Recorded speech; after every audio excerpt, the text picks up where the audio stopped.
how stress can kill us.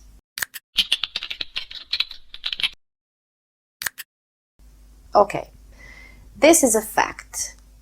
Scientists, doctors, psychologists, neuropsychologists, immunologists, they all confirm that. You know how many times you go to the doctor and do all the analysis and the doctors say, it's just stress, go home, okay? What is wrong with this sentence is that we never should say it's just stress. Stress response, sometimes great skill, great tool. But stress, long-term stress, constantly is equal to killer. A lot of diseases, mental and physical, are caused by stress. And what do I mean by that is by constantly high level of stress hormones like cortisol and adrenaline. As a human beings, we are created of a lot of different systems. And systems who are involved in this particular stress response are autonomic nervous system and his two parts, sympathicus and parasympathicus.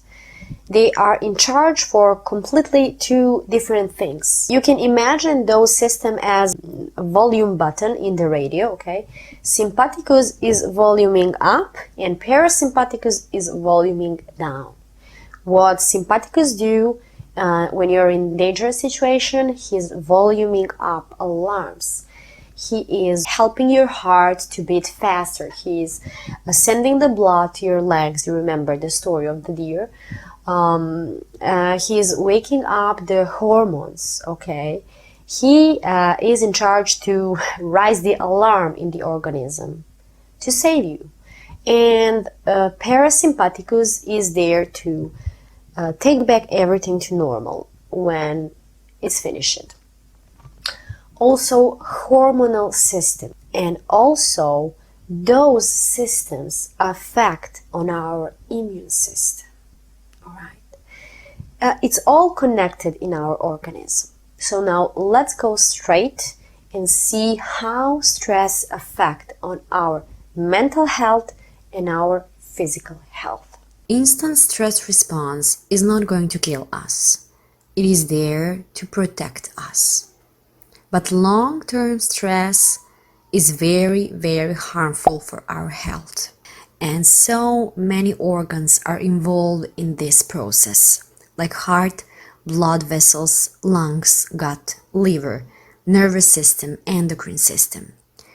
Actually, the system that is in charge when we perceive some situation as dangerous is called hypothalamic pituitary adrenal, HPA axis. The hypothalamus stimulates our pituitary gland.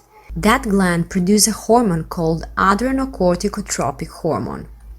And that is the signal for adrenal glands to produce epinephrine, which is adrenaline, and glucocorticoids. That means glucose plus cortex plus steroid.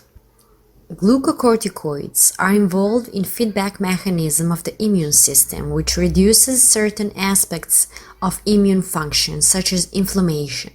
So that is how stress indirectly can affect on allergies, asthma, and autoimmune diseases.